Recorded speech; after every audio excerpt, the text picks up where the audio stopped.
Well, hello, everyone, and welcome to our Connect Church Discipleship Podcast, Season 5, Episode 3.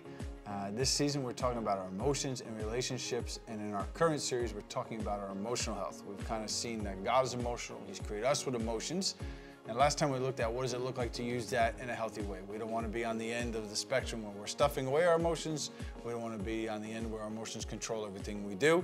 And so we looked at some healthy strategies for us, but this is going to kind of be the pinnacle for us of how do we ultimately get it to the gospel. And so we'll talk a little bit about our emotions, the heart idols, and then we'll do a little side tangent on emotional intelligence at the end.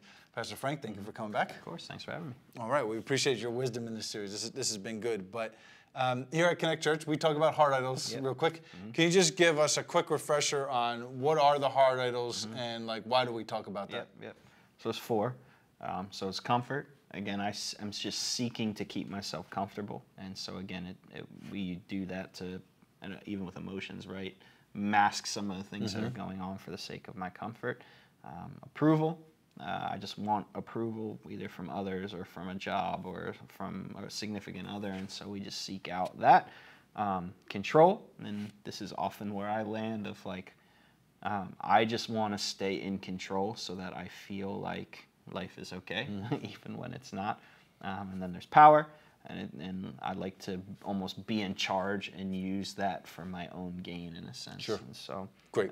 Those are them. Yeah. So our emotions can often help us see these heart idols, especially when our emotions are playing up big.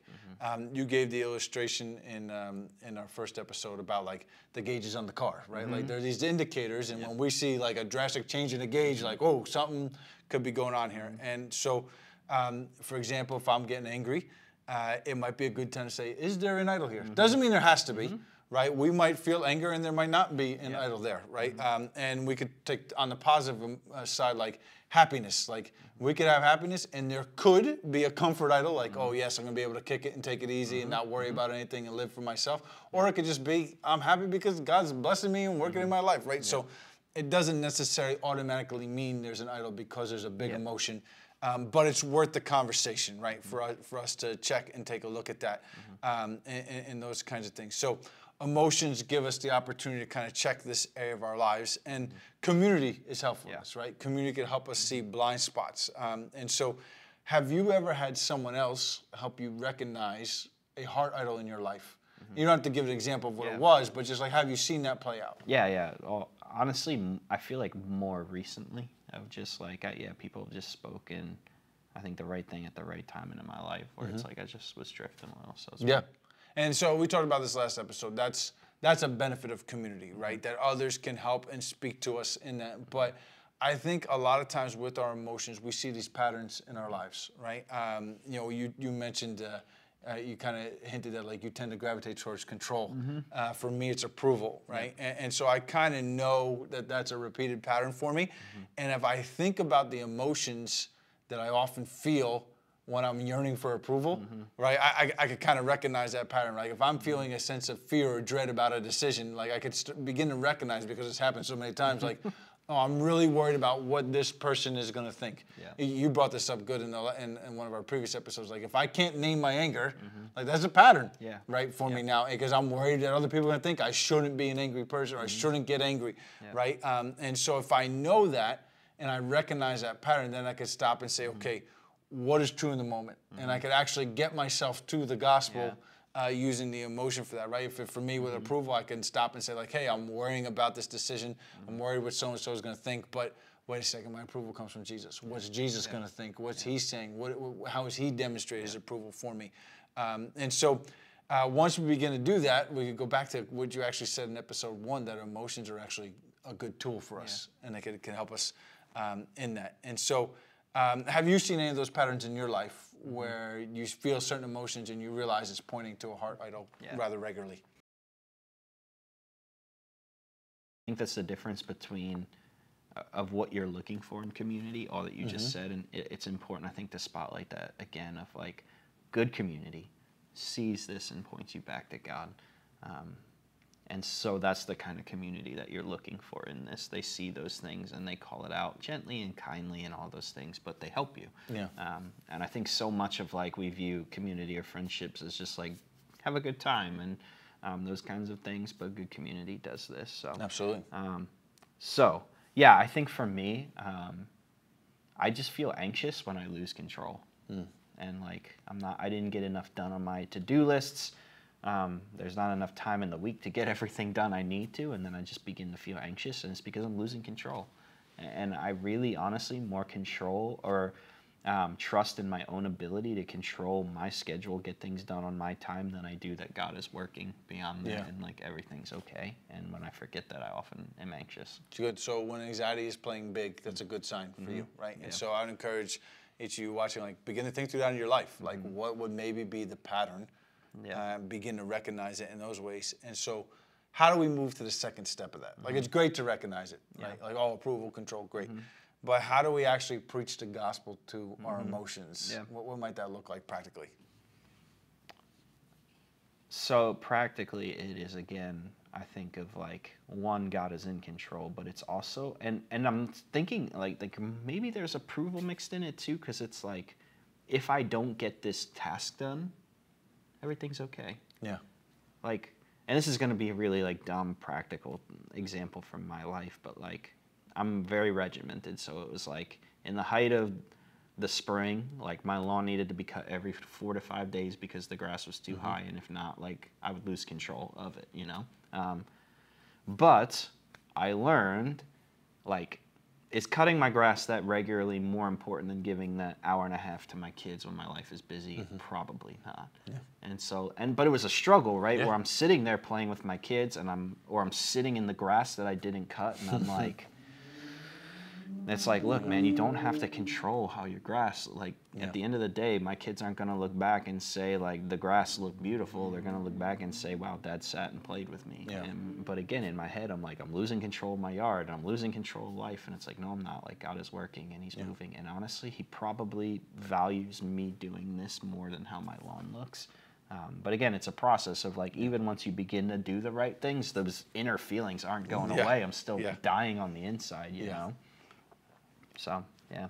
Yeah, and I think even in that, right, there's the element, you were talking about this, I got to find out what's actually true in that moment, right? Like, I think that it's true that my grass needs to be cut, but what's really, the ultimate truth in that moment, like, the grass doesn't need to be cut, right? But the ultimate truth in that moment is it matters more than with my kids, you know, in doing those things. And I think even that could help us get back to the gospel, right? Because, okay, so I feel out of control, or I feel lack of approval, but what is the ultimate truth of what's the gospel going to say to my need for control in this moment? You know, what's the gospel going to say to my need for approval? And I think just asking those questions is important. And then I think even still feeling the emotion, like, I'm angry that I didn't get to do whatever. Like, okay, that's still okay. I wish there was more time, but there isn't. You know? What does the gospel say to that anger? You know, and asking those types of questions and getting our identity back to Jesus and what he's done in our life rather than our production and those kinds of things would be good. So you mentioned this, right? You said the emotions still kind of don't disappear, right? So how do we regulate ourselves still, right? Okay, so we preach the gospel, we remind ourselves my identity is in Christ, but I still feel mad about it or angry or anxious or whatever. How do we regulate in those moments? Yeah. I think that's the frustrating thing for me is, like, I do all the right things, I preach the gospel to it, and then it's still there. Like, come on, like, I thought if I did all this, it would be gone. Of like, I'm still sitting here feeling mad because life's outside of my control, and so it's just for me. I think I'm just negative in my mindset, and I'm trying to teach myself of, like, okay, instead of seeing the bad, I'm not cutting the grass. See the good. Yeah. I got a great wife. I got 2 kids who want to be around me and play. Like, that's a blessing from God. Yeah. Right? Like, why am I so mad that I'm not cutting grass when I'm enjoying time with that? And so it's almost like reteaching the way that I think and, you know, renewing my mind, as Scripture says a little bit. Yeah. And I think for me, it's shifting from the bad to delighting in what God is doing and focusing on the good and stuff like that. So. And what we focus on does affect our emotion over time. It takes time. Yeah, it takes time. But it will begin to shift us in that way. Yeah. Okay, so we want to become people that not just acknowledge emotions, but see how the gospel, right, Jesus' death and resurrection. If we go back to series one, season one, right? Like that we've been created to be with God. Like this is where we belong. Yes, our sin is a barrier, but God has dealt with that, and life is now and forever, right? All that. Keep bringing that into our lives, even with our emotions, is critical. For remaining time today, let's take a different tangent, right? So there's this idea of emotional intelligence. How would you define emotional intelligence? I think emotional intelligence to me is just knowing what is going on with my emotions and being able to get them regulated in a healthy way. And I think even being aware of that in other people too. Yeah, I think the critical part, right, being aware with other people, because I know sometimes, like, whatever, I could be talking with Megan about something, and it's like, I'm saying something that's true that needs to be dealt with, but I don't realize it's the wrong time to deal with it. And I think some of that's emotional intelligence, like not seeing that there's other things happening here. Maybe not being compassionate towards what other people might be feeling in that moment, but just trying to get my thing done and settled. It's very interesting, even as we talk about emotional health, right? We're in an individualistic society. Everything is through our own lens. And I think we don't grasp the second part. Like, we've gotten very good at, like, detailing the things that are going on in us. But when it comes to, like, interpersonal interactions and helping each other, we're really bad at that still. Yeah. And I'm glad you brought that up, right? Because it flows to where we're going, right? Back in episode 1, we read, love the Lord your God with all your heart, soul, mind, and strength. Now, the continuance of that is love your neighbor as yourself, right? And so, like, as I'm loving God in this way, that needs to spill over to my interactions with my neighbor, right? And to me, that's going to include emotional intelligence, right? Like, if I can't make sure that I'm paying attention to what's going on with others and those kinds of things. And so, how does emotional intelligence relate to loving our neighbor? What are your thoughts on that? If I am healthy emotionally, I am in the best place to help others. And if I'm aware of what people are going through or what's going on in their lives, again, I'm able to help them with where they are actually at, as opposed to where I perceive they're at. Yeah. Which I think is a very different thing, point. you know? And I think so many times we just look at a situation and we're like, all right, got it. And we go in and we just blow it up because we're not hearing things that are going on in it. Or we're not healthy, and so we're going into it trying to fix it to make ourselves feel better. So again, I think it's really important, all that. You know, you made me think about this too. Like, if we think we know something, but we could be wrong, and like we're thinking sometimes like, oh, I'm trying to reach somebody with the gospel, but sometimes the way the gospel is presented needs to be tailored to what the person's going through. And so, like, if we don't have the emotional intelligence to sit there and we're not just going off our assumptions, like, we might be presenting the gospel to them, but maybe we're not presenting in a way that's like the way they need to hear it right now to speak to their context and their situation. Again, not changing the components of the gospel. A lot too, right? Of knowing how to speak it to different audiences, Jewish, Gentile, all those things. You know, right. Right, and Paul wasn't changing the message when he's doing that, but he's realizing his emotional intelligence, right? This is where these people are right now. Okay, what are some common emotional intelligence pitfalls we could have when it comes to seeing that with other people and loving our neighbor in that way? I think for me, it's just, and Rachel and I had a conversation about this week, is I think I almost like take other people's issues and make them mine, and I like internalize them a little bit too much, which then often makes me very tired of like trying to help other people sort it out. And again, it might be that I'm not doing it in the best way, but I think for me, it's just a lot of times of like, it just makes me kind of tired. Yeah. No, that makes sense. And dealing with my own stuff makes me tired too. So, and I get, right, we talked about not burying it last time, but like it's almost just easier to do that sometimes. Everything's good, it's fine. Sure. Yeah, not being vulnerable in those ways. I think too, right, like when we're dealing with other people, sometimes we want to get right to the answer and we don't want to take the time to listen to what's going on, back to what we were just kind of talking about and those kind of things, or us needing to be the hero rather than Jesus being the hero. Right, and so these are things we just got to kind of be a little more aware of. I think in our interactions with others. How do we become more aware of emotional intelligence, specifically with other people? Like, how do we get better at recognizing, okay, what's my friend going through right now, and how can I best serve them? Yeah, I mean, do people come to you? If not, you're probably lacking. Right? Yeah, you either don't hear them or you do something that's not empathetic so they don't come to you.